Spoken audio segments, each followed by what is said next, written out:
I never planned to fall in love in a break room that smelled like burnt coffee and someone else's regret. I never planned to fall in love at all. Not after the last time, not after the way that ended. Not after I'd spent the better part of 2 years convincing myself that keeping your head down and doing your job was more than enough for a man like me.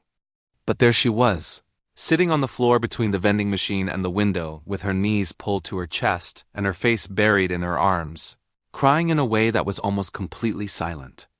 And I walked in at exactly the wrong moment, or maybe the right one. I still haven't decided. I'm not sure it matters anymore. What matters is that I stayed. Let me take you back to the beginning, because this story doesn't make sense unless you understand the kind of person I was before it started. My name is Caleb Marsh. I'm 31 years old and I work as a senior logistics coordinator at a mid-sized distribution company called Weston and Callaway, which is exactly as thrilling as it sounds. We move freight. We track shipments. We solve problems at 2 in the morning when a truck breaks down outside of Toledo and 17 pallets of medical equipment need to be rerouted before sunrise. It's the kind of work that requires a steady hand and a quiet mind, and I had both of those in abundance after the last few years I'd lived through. I'd moved to Columbus from Cincinnati about 18 months before any of this happened. Fresh start, people kept saying to me. Like a city was a reset button.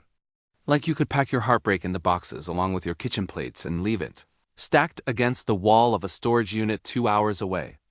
I'd learned the hard way that you carry what you carry, no matter where you go. But Columbus was quieter than the version of Cincinnati where I kept running into her face in grocery stores and coffee shops. So I stayed and I worked and I kept my head exactly where I promised myself I'd keep it. The office had about 60 people on our floor. I knew most of them by name, some of them by personality, and a handful of them well enough to grab lunch with on occasion. I was not the type who organized birthday card collections or stayed late for the happy hour events that someone always hosted in the conference room on the last Friday of the month. I wasn't unfriendly. I just knew the difference between being friendly and being open. And I decided a long time ago that one of those was safe, and the other one wasn't. I built my life in this new city the way you build a temporary structure, functional, sufficient, nothing load-bearing. Nothing you'd be devastated to take down. Her name was Nadia Callum. She'd joined the company about 4 months before the break room incident, brought in as a project analyst on the supply chain restructuring team. I knew her name because it appeared on emails I sometimes had to respond to. And because the first time she walked into the weekly all-hands meeting, she sat 2 seats away from me and asked a question that made the entire room go quiet in that specific way that means someone just said something everyone else was thinking, but no one had been brave enough to say out loud. The question was about accountability. Our department head had been presenting a new initiative with beautiful slides and almost no concrete metrics. And Nadia had raised her hand and said, quietly but clearly, "What happens if it doesn't work? Who owns that outcome?" There was a long pause. The department head had smiled the way people smile when they don't have an answer and don't want to admit it. And Nadia had just nodded slowly, like she'd expected exactly that, and written something in her notebook. I thought about that question for the rest of the day. Not because of the politics of it, but because of the way she'd asked it. Not aggressively. Not trying to embarrass anyone. Just trying to understand. There was something in her voice that sounded like someone who had been burned before by plans that looked good on slides and fell apart in execution. Someone who had learned the difference between a promise and a commitment. Probably the way you always learn that kind of difference, which is the hard way, in the aftermath of something that didn't hold. We didn't talk much in those first months. A nod in the hallway. A brief exchange about a shared project file. Once, we both reached for the last good coffee cup at the same moment, and she'd laughed and said, "Take it, I need the suffering today," which made me smile for most of the morning and think about her. Briefly and inconveniently, twice more before lunch. But we weren't close. We weren't even particularly acquainted.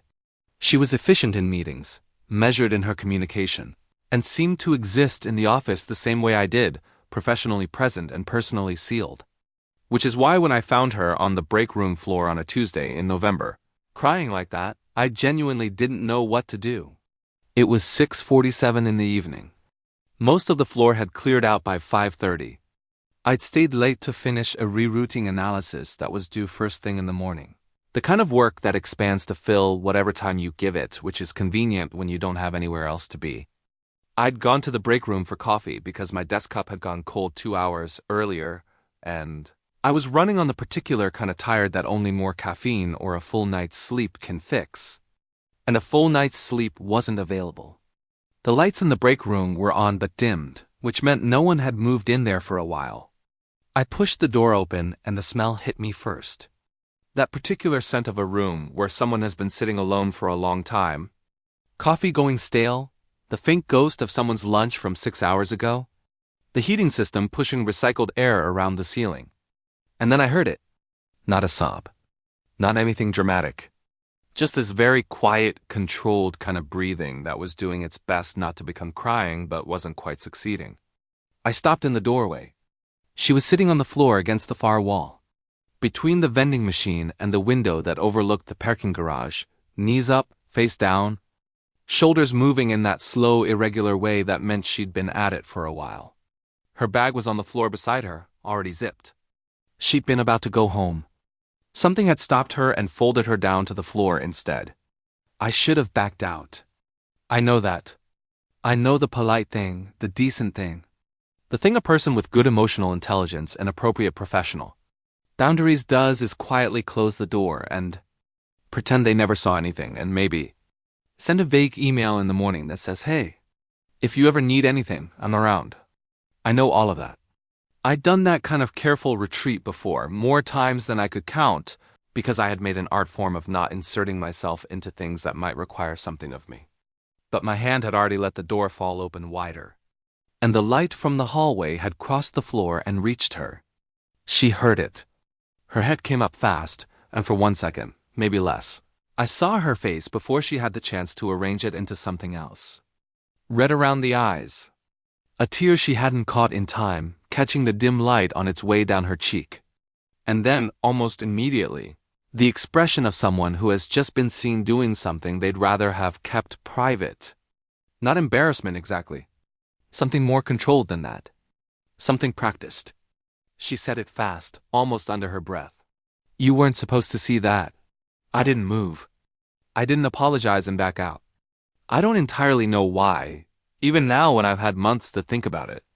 Something about the way she said it, not angry, not humiliated, not asking me to leave. Just this very quiet statement of fact made me stay rooted where I was. Like the sentence itself was a door being held open, just slightly, just enough for someone willing to notice it. "I can go," I said. "Or I can get you a coffee. That machine makes terrible coffee, but it's hot." She looked at me for a long moment.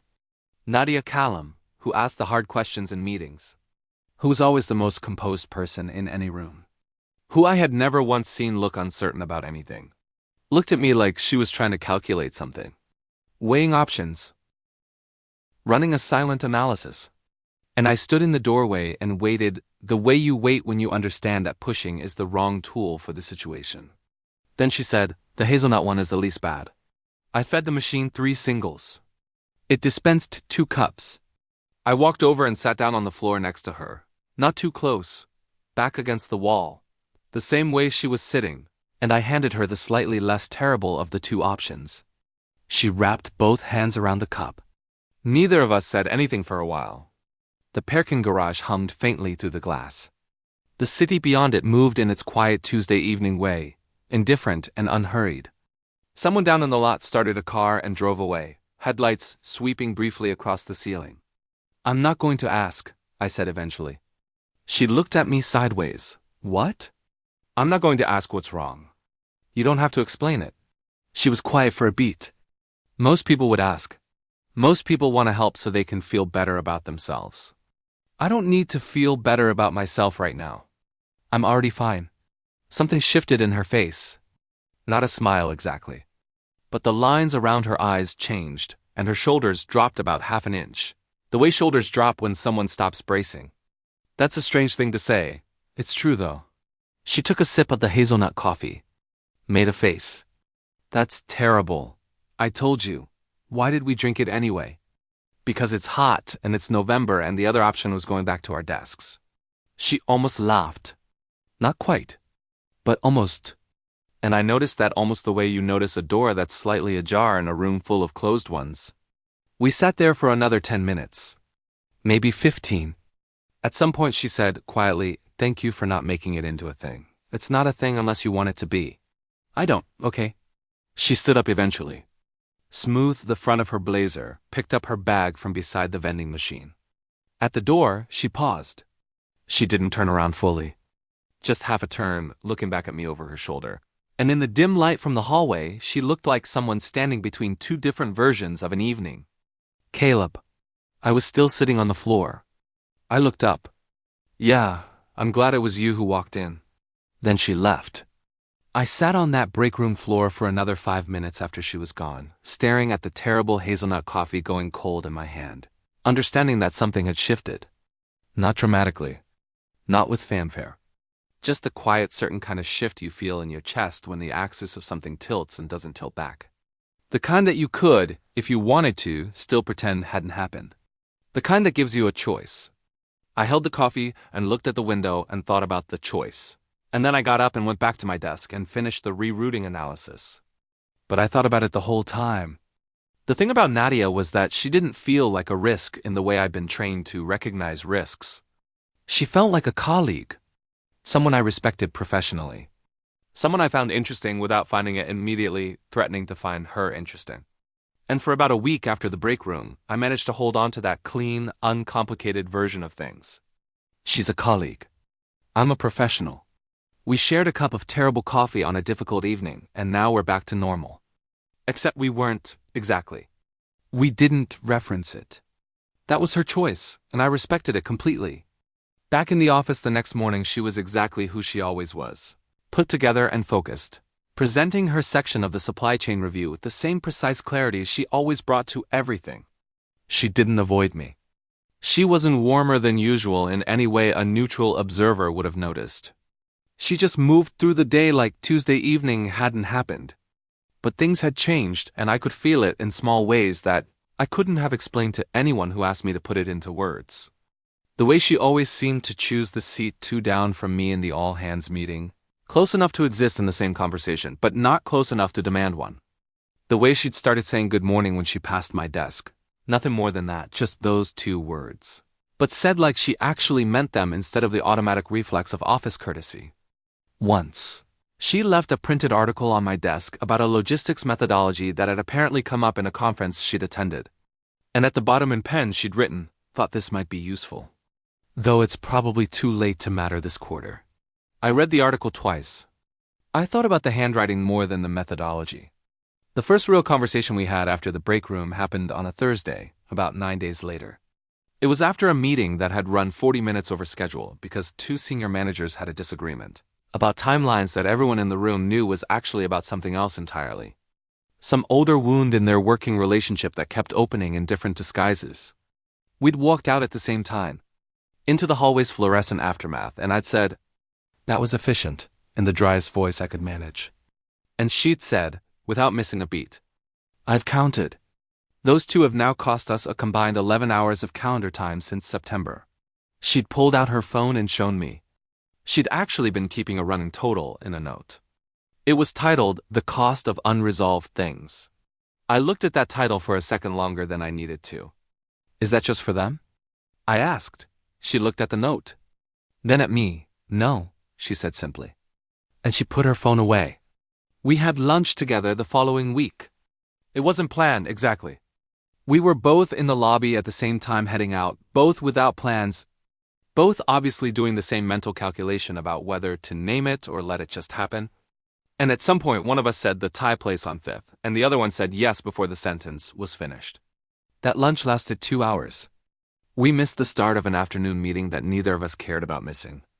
She told me she was from Dayton originally, that she'd done her graduate work in data analytics at Ohio State, that she'd taken this job in Columbus partly for the work and partly to put some space between herself and a situation in her previous city that she described only as a situation I should have seen coming. I didn't push on it. I recognized the shape of that kind of sentence. The way a person chooses a phrase specifically because it says enough without saying too much. I recognized the discipline of it because I had used it myself. I told her about Cincinnati, about the company I'd been at before this one, smaller, tighter, closer in the ways that become suffocating when everything falls apart. About the reason I'd left, which I described as a series of decisions that looked good on slides and fell apart in execution.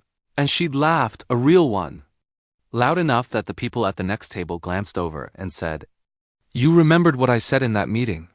I hadn't realized I'd echoed her words until she pointed it out. She seemed pleased. That pleased me in a way I wasn't prepared for and decided not to examine yet. After that, we started having lunch about once a week. Sometimes twice. It wasn't a thing we announced or organized with calendar invites and agendas. It just became a rhythm, the way certain things do when they're right, when the timing aligns without anyone forcing it. We talked about work and didn't talk about work. We talked about books, about cities we'd lived in, about the specific kind of exhaustion that comes from being competent at something that doesn't quite use all of you. We disagreed about things without either of us becoming defensive about being disagreed with. Which sounds simple, but which is rarer than it should be, and which I had started to believe was maybe the actual test of whether you can trust a person with anything real. I started looking forward to the days she was in the office. I noticed when she wasn't. I started composing sentences in my head and then deciding not to say them, then deciding maybe I should, then running the analysis again and arriving at the same inconclusive result every time, like a logistics problem with a missing variable. I was, in other words, doing exactly what I had spent 18 months making sure I wouldn't do. Attaching, caring, letting the carefully maintained structure take on weight it wasn't designed to hold. What I didn't know was that she had her own version of all of this running parallel, just as careful and just as quiet as mine. The second time I found her in the break room was different. She had called me there. It was a Friday evening in early December, and this time I wasn't surprised because she texted me. And yes, we had reached the point of exchanging numbers. Framed as a work practicality and used increasingly for things that were not practical in the professional sense of the word. She texted at 5:43. "Still here if you are." Break room. I found her sitting in one of the actual chairs this time, both hands around a cup, looking out the window at the dark. The city lights were doing something beautiful with the fog that had settled over the buildings. That particular December softness that makes everything look like it's been wrapped in something gentle. She looked up when I came in. There was no surprise on her face. She'd known I'd come. "Hey," she said. "Hey, I got myself a coffee." The regular kind this time, the flavor that tasted like defeat, because apparently I was willing to suffer for her company. I sat across from her at the small table. "What happened?" I asked. Because this time she had asked me not to ask. This time she'd called me here, which was a different kind of sentence entirely. She looked at her cup for a long moment. Then she said, "Do you know why I was on the floor that night? The first time?" "No. I'd gotten a call from my mother." She paused. She was calling to tell me that my ex-fiance had just gotten engaged. To someone else. She'd heard it through someone and wanted to make sure I heard it from her first. Which she thought was a kindness. She said it all very steadily. The way you read from a document you've already reviewed multiple times. The thing is, I didn't cry because I still loved him. I didn't. I know that with certainty. I cried because I realized my mother still thought I would care. Which meant she still thought of me as someone defined by that story. By the fact that it ended. By the fact that he moved on and I was the one who had to leave the city to start over. She looked up. I left a different Columbus. I came to this one. Strange that it followed me anyway. "It doesn't follow you," I said. "She carries it and hands it to you." "That's different." She held my gaze. "That's a very precise thing to say. I'm a logistics guy. Precision is the only thing I have." She almost smiled again. Not quite, but the edges of it were there, visible to someone looking carefully, and I was looking carefully. "Why did it end?" I asked. "If you don't mind telling me." She was quiet for a moment. Not evasive. Just giving the question the weight it deserved. Because I kept asking him questions he didn't want to answer. Who owns the outcome? What happens if this falls apart? That kind of thing. She looked down at her cup. He said I was too hard to love. That I analyzed everything until it disappeared.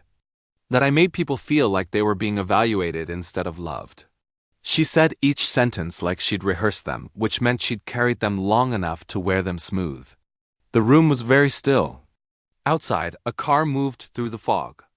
The heating system sighed overhead. He was wrong, I said. She looked at me. I mean it. The questions are the best part of you. The precision is the best part. Wanting to understand what you're building before you build it is not a flaw. It's the thing that keeps structures standing. I looked at her. Someone who says you're too hard to love just means they wanted something easier. Something that didn't ask anything back. That's not a problem with you. That's a problem with what they were looking for. Nadia set down her cup very carefully. Her hands were still for a moment, like she was waiting to see if the words would settle or shift. Then she said, quietly, "You know that this has become something." It wasn't a question. "I know," I said. "I'm not sure I'm ready." "Okay." "I mean that genuinely, Caleb. I don't say it to create distance between us or to manage your expectations or to keep you in a particular position.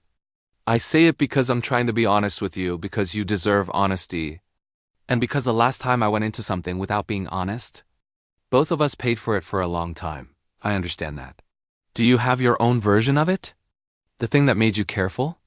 I told her. Not everything, but enough. About the woman in Cincinnati. The 2 years that felt, for most of their duration, like they were going somewhere, and then slowly, and then suddenly weren't. About the phone call that ended it. Standing in the kitchen on a Sunday morning with coffee going cold on the counter, and the specific silence that follows when you understand that the story you'd been living was over. About the 18 months I'd spent building a life designed to hold nothing at all. Because nothing that held nothing could fall. She listened without interrupting. When I was done, she said after a long moment, "You sat down on the floor." "Yeah, that first night. You didn't back out. You sat down on the floor next to me and you didn't ask what was wrong." "Yeah. Why?" I thought about the real answer. Not the convenient one, the one that sounds good. The real one. Because you said you weren't supposed to be seen. And I thought that maybe you'd been saying that to yourself for a long time. And I didn't want to be another person who agreed with you. Nadia looked at me across the small break room table for a long time. The fog outside had thickened. The city had gone quieter. Somewhere down the hall the cleaning crew had started their rounds. The distant hum of a vacuum like white noise from another world. Her hands were still around her cup. The overhead light was doing something soft with the angle of her face. She said, "I don't want to analyze this until it disappears." "Then let's not, but I need to go slowly." "That's fine." "I mean it. I'm not saying it to test you or to see what you'll do with it." "I know you're not. You don't test people. You ask them direct questions and see what they do with it." "That's different." Something in her face opened a little further. "Is that how you see me?" "It's how you are. There's a difference between a performance and a truth. You don't perform." She stood. Picked up her coat from the back of the chair. I stood too. We walked toward the door together, and she stopped just before it, hand on the frame, and turned to look at me in that same half-turn she'd done the first night. And for a moment I thought about how certain gestures become a person's signature without them knowing it. "Caleb, yeah, I'm glad it keeps being you." And she walked out into the hallway, her footsteps fading toward the elevator. And I stood in the break room with 2 empty cups and a feeling in my chest that I had stopped knowing how to name and was beginning to think I should learn again. If I told you the next part went smoothly, I'd be lying. Nothing about 2 careful people finding their way toward each other goes smoothly, not really. It goes honestly, which is a harder and sometimes more painful thing, but it doesn't go without friction. There was a week in January where we had a disagreement about a project that had nothing to do with us and everything to do with us. Because the real argument was about whether I had shared information with a colleague before thinking to tell her, and the real argument underneath that was about whether I was the kind of person who kept her in the loop or kept her at arm's length, and the real argument underneath that was about every time someone had treated professionalism as an excuse for distance. We had that argument over text first and then in person, standing in the hallway outside the copy room. And it was uncomfortable in the way things are uncomfortable when they matter. And at the end of it she said, "I'm not asking you to report to me. I'm asking you to think of me. There's a difference." And I said, "You're right." I will, and I meant it, and I didn't say sorry without meaning that too. There was a week in February where I pulled back. Not obviously. Not in any way I could have named at the time. But I felt the old machinery hum back to life. The careful keeping the head down instinct. And I started responding to her messages a little slower. Started finding small reasons not to suggest lunch. Started telling myself the story about load-bearing walls again. She noticed. Of course she noticed. She said one afternoon, not unkindly, "You're doing the thing where you go quiet without telling me why, and I need you to not do that. If something's wrong, tell me. If you're scared, tell me that. I can work with truth. I can't work with silence." And I sat with that for a moment, the clean accuracy of it, and then I said, "I got scared." And she said, "I know." Me too, that's not a reason to disappear. There was an evening in March, cold and clear. When we were walking back from a dinner that had turned into something neither of us had officially named, and the streets were mostly empty, and she was wearing a dark coat with her hands in her pockets. And we stopped at a corner waiting for a light that was taking longer than it should, and I said, "I think I've been in love with you since you made me drink terrible hazelnut coffee on a break room floor." She turned to look at me with that expression that was her truest one. The unguarded one, the one that didn't run the analysis first. And she said, "That's very logistically specific." And I said, "It's all I have." And she said quietly, "That's not true. You have a lot." And the light changed and neither of us moved for a moment. Just standing on that corner in the cold March air, and then we both moved at the same time. She said it back on a Tuesday. Of course it was a Tuesday. I think some things are meant to come back around to where they started. We were in the break room. Because where else? Eating lunch from the good place on 5th, sitting at the table in actual chairs. And she looked at me in the middle of a sentence she was finishing about something else entirely and said, "I love you," like she'd been about to say it for months, and her mouth had finally caught up. And she kept eating, like she hadn't just rearranged everything. I put down my fork. "Did you just say that in the middle of a sentence about quarterly projections?" I said what I needed to say when I had the impulse to say it. I'm trying not to analyze things until they disappear. Fair enough. Are you going to say something back? I already said it. In March. On the corner of 5th and Broad. I know. I needed a little more time. You can always have a little more time. She looked at me. "I love you," she said again. Slower this time. Certain, like she was signing something official. "I love you," I said. She picked her fork back up. "The salmon's getting cold. I know." We ate lunch and the afternoon went on and the office hummed its usual Tuesday hum and nothing looked like anything significant had happened. That was the part one loved most. That was the part that felt true. Here's what nobody tells you when you're younger and you think love looks like the version in movies. All music and rain and speeches and the right words arriving at exactly the right moment. The real version is quieter. The real version is a woman who asks the hard question in the meeting and writes down the answer when nobody else does. It's a cup of terrible hazelnut coffee handed to someone sitting on a floor. It's the argument that goes underneath itself twice before it reaches what it's actually about. It's saying "I got scared" when someone asks you why you went quiet, and trusting that that's enough of a truth to hand someone. I had spent 18 months building a life that couldn't be hurt, and it worked, and it was also completely insufficient. And then I walked into a break room at 6:47 on a Tuesday in November and sat down on the floor next to someone who was doing the same exact thing. Just more quietly than me, and we drank terrible coffee together, and she said, "You weren't supposed to see that." And something in me said, "I know, but I'm glad I did." Months later, on a different Tuesday, I asked her something that had been sitting quietly in me for a while. We were in that same break room because we'd made a kind of home of it. Because there's something right about returning to where a thing began. I asked her if she still felt like the questions she asked made her too hard to love. She was quiet for a moment. "No," she said. "Not anymore. Good, because of you." "Because of you. I'm just the logistics." She laughed at that. That full laugh that fills whatever room she's in. The one I'd heard for the first time on a floor next to a vending machine and had been quietly rearranging my entire inner architecture around ever since. And I thought about what it cost to keep yourself safe.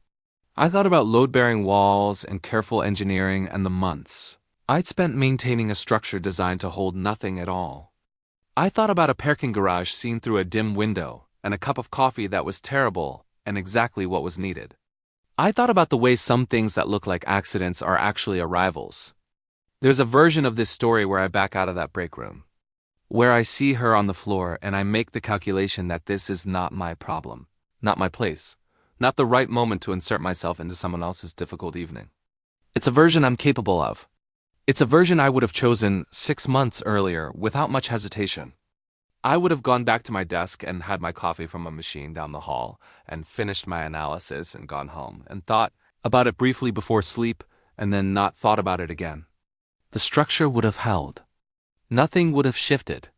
And I would have gone on building a life that worked precisely because it didn't require anything of me that I wasn't already certain I could give. But I didn't back out. I'm still not entirely sure why. Maybe it was the particular quality of the silence in that room. The way someone crying quietly is somehow louder than someone crying out loud. Maybe it was the way she'd said you weren't supposed to see that. Not as an accusation, but as a fact. The way someone states a fact they've been living inside for so long they've stopped questioning it. Maybe it was just November, and I was tired, and the coffee machine was right there, and sitting down seemed easier than the alternative. I've learned that love often begins with something that's small. Not a grand gesture. Not a decision made in clarity and courage. Just a moment where you don't take the door that leads back to where you came from. I had walked into that room looking for something to keep me awake until the rerouting analysis was done. I walked out of it, months, and a whole different kind of life later, with something I hadn't known I was still looking for. Not a dramatic story. Not a rescue. Not a transformation with music and montages. Just a woman asking direct questions and a man who finally had answers he wasn't afraid to give. She's still the most composed person in any room she walks into. She still keeps that note on her phone called "The Cost of Unresolved Things," though the entries have changed. The tone of it has changed. There are some things on the list now that have been resolved, and I like to think I had a hand in that. She still asks the question no one else wants to ask in the meeting. And sometimes when she catches me watching her from across a table or a room or a hallway, she looks back at me with that unguarded expression. And I remember sitting on a break room floor in November with cold coffee in my hand, understanding that the axis of something had tilted. And I remember her standing in the doorway, half turned, looking back at me over her shoulder. I'm glad it was you who walked in. I'm glad it keeps being you. Yeah, me too. Every single time.